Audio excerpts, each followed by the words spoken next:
we are jumping right into the video. I'm going to show you guys what we start out with. So I have my bases for the pipe and drape all set up. There are 3 holes on the base. On the left one, I put the upright all the way on the left. The middle one, I put the upright on the bottom because it's going to support both sides. And the far right one, I put it on the very end. So all the bases that I buy come with the 3 holes, and it's adjustable on which one you can put that on, because that piece that sticks out just twists on. You want to make sure that's on pretty tight so your drapes don't fall. Now I'm showing you the order of fabric. So I have red, black and red for my second layer of backdrop, but the black that's closer to the pole is going to go on the very back. So that's the base of our backdrop. Then we'll have our second layer in the red, black and red. So I also put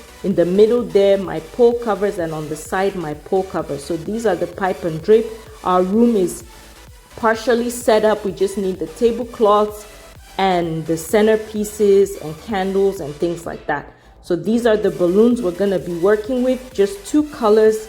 So now I'm trying to set my center point for this backdrop. So I want to make sure everything is nice and even. When you're doing drapes, make sure you're measuring and make sure you're getting everything nice and even. That makes a huge difference. 8 feet apart. On how you design. So it's going to be 8 foot wide. I said that in the camera so I don't forget to tell you the measurements.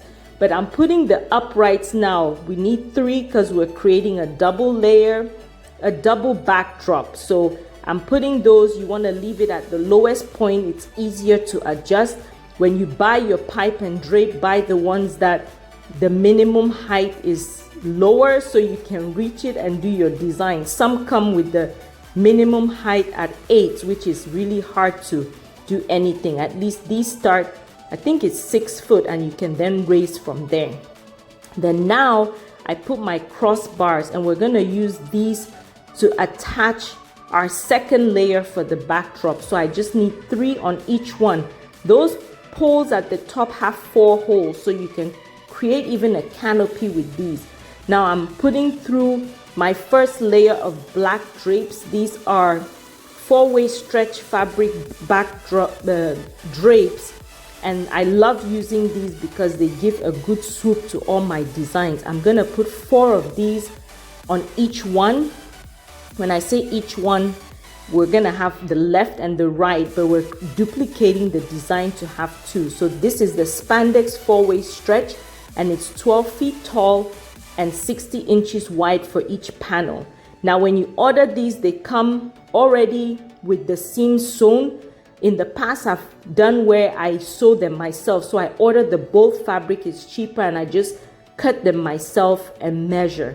Now, this is a really, really important step. If you leave this video, and one thing you want to get out of it is make sure your drapes are even. So I go through, take time and measure through the drapes, get it nice and even, and you see why later on in the video. So you want to gather and make it nice and even. You'll see me do little quick dances. The video is forwarded, but my husband put some good music and I was dancing to it and it got me going. So it was pretty good. So I'm starting with 2 reds, same dimensions of fabric as the black. Then I'm gonna put 2 blacks and then put 2 reds. So we're using only black and red because this is a Ghanaian celebration of life, and they only do black and red for their funerals. So we are going with their color scheme and making everything designed for this event. I'm at the event center, so I am setting everything up here because they're renting the space for this event. You'll see more on my Instagram. If you're not on there, I try to post little snippets of what we're doing that are more current, so you can check it out there. But I'm gathering the fabric again, putting everything out of the way. Again, lesson number 2 here, you want to measure. So I'm measuring here the midpoint so that I'll know where I'm gathering all my fabric, because the design I'm creating, we gather all the drapes in the middle. We're not doing swoops to the side. So I'm just making sure it's even so that when I do start gathering, it's even and I don't have issues with symmetry, if you know what I mean. So make sure you gather all your fabric. If this is the first time you're tuning in, thank you so much for tuning into my channel. If you're into design, decor, love watching videos of decorating for events, you're in the right place. Please consider subscribing, liking the video, and why not share as well. I show you how I decorate for various events and take you along with me on how I do it. I just got an event center, so I've been showing progress on that, and also how I decorate for things here at the event center. So I'm pulling out my pipe cleaners to show you how I create the shoulder caps. I call them shoulder caps, but they're pole covers for the backdrop to cover that. You want to just put your thumb in and keep gathering the fabric until you get to the very end. Then you're going to put that pipe cleaner through and then twist the pipe cleaner in place. So then you've bunched up one whole drape, and you're going to use that to put on the end of the backdrop to cover it up. So that's what we're going to work on right now. We're going to put one there, and we're going to put the other one in the middle. We don't put one on the left side because our balloons are going to go there. So I'll show you how I do the balloons for that. So they didn't want that many balloons, so we're just going to inflate a few to put on the left side. Another thing is you want to make sure all the things you're doing are set. Your colors are set. It's all even and separated before you raise it up, because after you raise it up and pleat your backdrop, it's hard to adjust anything at the top. You would literally have to take it all down just to fix everything. So I'm standing in the middle and now gathering my fabric between my fingers. So I'm folding each one back and forth until I get to the end of it. The very last part tucks inward away from the front of the backdrop. Once that is done, then I work on the second part, because that's the middle point, right, where the two blacks meet. So now I'm gathering the other two and the red. The mistake I made here was I didn't stand center, and I like showing you my mistake so you guys can learn as well. I didn't stand in the middle, so you can see it tilting to the left. Now I have to adjust everything. The good thing is I'm stepping back to look at what I'm doing so I can make adjustments before I add my next swoops of the fabric. So I'm releasing that other red of the left side so that it falls and everything drops. That's what I did there. Now we're going to create the swoop here. You just hold it where you're going to gather, then use your other hand to hold it in place. I did find this first time, but I don't know why I ended up redoing it again in the video. But you can see where I'm just testing everything out. Oh, I think the issue there was the pleats were not even. So I redid it so that the pleats would come out evenly through the balloon. This is the second pipe cleaner I'm using. It's double. So I'm going to use that to do both reds on this side. Stepping back, now I want a deeper swoop or deeper I want that right part to drop more, so I lowered it, but then it affected the red that I did before, so I pulled that to loosen that red so that it closes that gap. We're going to repeat the same thing on the left side to gather the left side as well. If you don't like this design, you can always just keep gathering it the way I gathered the other one, and it'll be more of a straight design instead of that swoop. But I just like how elegant the swoop looks whenever you put it all together. Now we're going to secure that with the pipe cleaner. Another thing is when you're securing your pipe cleaner, please do not make it too tight, because see how I'm pulling that inner fabric out so that it closes the gap. I wouldn't be able to do that if I made it too tight, because you're holding all that fabric together. But always step back, look at what you're doing, so you can make adjustments early on before you finish everything and realize, oops, I put the wrong color here, or I did the wrong thing. So step back and always check your design.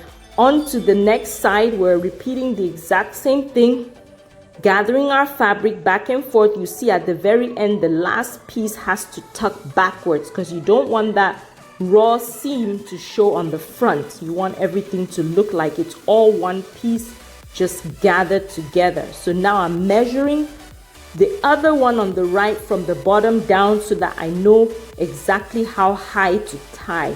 And I realized it was too high, so I'm gonna lower it at this point while I can before I end up tying and stepping back and seeing that they're not even at all. So I'm looking back and lowering my pipe cleaner, measuring over and over to make sure it's right where I need it. And then we're gonna continue. So you wanna keep pleating, making sure that you get all your pleats in even and all gathered together. This part is not as hard. I think the harder part is getting those swoops. So you keep practicing and you get, so you hold that where you're gonna tie and then you gather down. That doesn't look as pleated, but I can use my hand to just release and pull, release on the outer part to drop it and then pull the inner part to connect them. Using the pipe cleaner, we're gonna connect those and you see the gap right there. So I can release that other piece or pull the one I just tied and that gets it all together.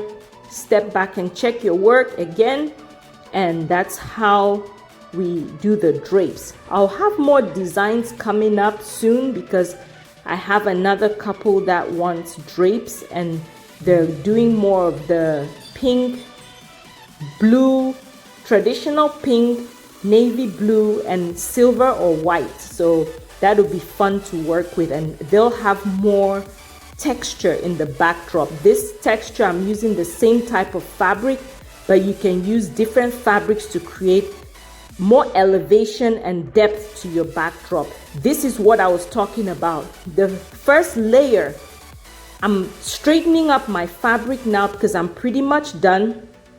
Do you see how even the pleats are on the back fabric? That's because we took time and gathered them evenly at the top. So the way the fabric is fluid, when you raise it up and lower it to tuck it all under, it just flows smoothly. And when you look at it, it looks like those cinema film drapes that just work and the lines are all even. Now I'm creating my puddles. So I'm gathering all the fabric on the bottom. You want to make sure that your colors are represented from the top down. So we have red, black, and red. So you want to do the exact same thing. Gather that fabric all the way through and roll it all up so that it looks so seamless. The good thing is, because my fabric is 14 feet tall, it's easy for me to gather on the bottom. I'm showing you how this curtain holder just holds magnetically on there to hide your pipes, your pipe cleaners. You want to make sure you cover those pipe cleaners. And I'm taking off the other pipe cleaners that I used in the middle to make sure that people don't see the pipe cleaners from the design. So it looks like only those curtain ties hold the backdrop in place, not the pipe cleaners. Now we're inflating balloons to put on the left side. They didn't want too many balloons because they said it's a celebration of life. They don't want that many balloons. It's mainly the drapes, but they wanted a few in the same color scheme. Now, because my backdrop has chunks of, the colors are pretty bold and wide, I decided to do the same with the balloons. So you see me here inflating my balloons.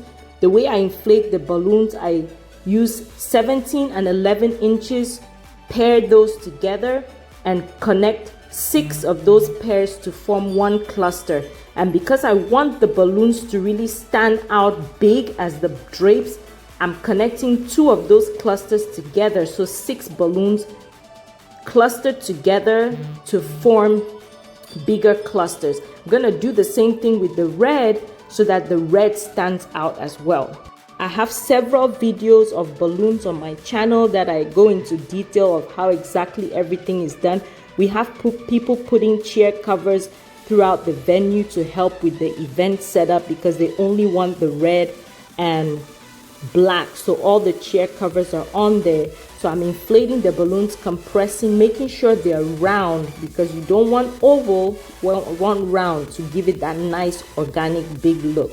So those are my 2 clusters of 6, connecting those together, and then we're gonna now alternate red and black throughout the design to match our red and black going on with the drapes. I just want everything to go together.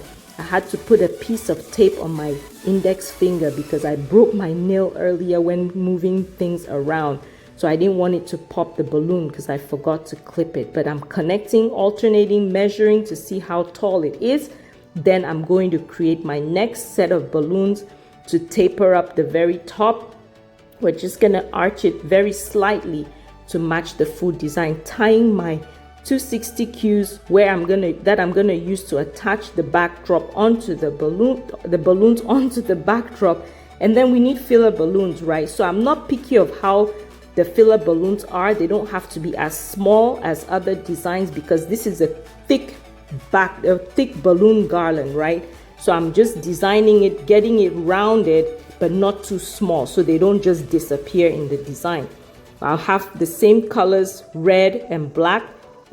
Sabi is gonna help me out here. She will be putting the rubber bands on the filler balloons. I call these filler balloons, but I wanted to be a little ahead of myself so that she's not waiting for me. So while I'm getting all this prep, she's doing other things. Like I said, they're setting up, covering all the chairs so that you can see on the side there where it's red and black alone.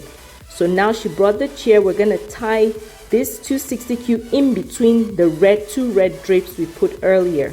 Now we can mount that on there by just pulling that 260Q and wrapping it around, let's say 2 different balloons, just wrap around like figure 8 manner around each one. But you want to pull so that it's as if the backdrop is pulling the balloons to the backdrop to keep it in place. Doing the same here. Remember I said we had to raise this up. I don't remember if I did that because I recorded this several times and lost the recording. But I pulled it, but we had to raise the backdrop. It's an 8 foot. Matt and I raised it to, let's see, I went to 9 feet, but later on we decided to go even higher because they really wanted that. This is where Matt and I are raising it to 9 feet. They wanted the white behind to not show as much. So we raised it to 9 feet. Luckily, I had a lot of balloons there, so it didn't affect it as much. I ended up just adding that last cluster of black balloons there so that it would work. We're readjusting the bottom, rearranging my puddle, and then we keep going, right? So now that I have the gap, you can see the balloon is kind of suspended. On this one too, I also didn't want the balloons to be too aligned. You know, sometimes you have the balloons, they're nice and lined up. I wanted it to do like a zigzag, organic, simple look. So I'm attaching the other cluster on the bottom and that just fills it well, but it's going sideways as you can see, and that's fine. It just adds that dimension. I ended up raising the backdrop. I'll show you the last picture at the end where you see me raise it up, but because I raised it up more and I had that balloon going left, I just turned those down and it worked fine. So we're putting filler balloons. Sabi is handing them to me. I have this little cluster that I made because when I was walking in from the ballroom, I saw that the corner of the drapes were the corner of the pipe and drape where they meet was showing. So I used that to cover that piece up. But we're adding all the filler balloons and we're pretty much close to being done here. I'll show you a picture of the room also when it's all set up with the candles and everything, and the family table that will go in front of here once we're done with the video. Again, don't forget to subscribe. Thank you guys so much for watching. I appreciate you. And don't forget to subscribe because a lot of you are watching but you're not subscribed. So please support me by subscribing and like the video if you like the design and you like the tutorial. But wrapping up here, connecting 2 of the filler balloons where we can't put the rubber bands because they don't fit around the 17 inches, and that's how we get it wrapped around to put pretty much 2 at the same time. You can do this if you like, or you can go with the rubber band style if you're not using this huge. I do a mixture of both when I'm using the 17-inch balloons, but pretty much done. I appreciate Sabi for all her help. They helped out a lot with this event as well, so they've been working really hard and helping me out for their summer. So that is how the hall looked, or the ballroom looked, and this is the design that they had taken off the chair covers here to flip the room. So that's it.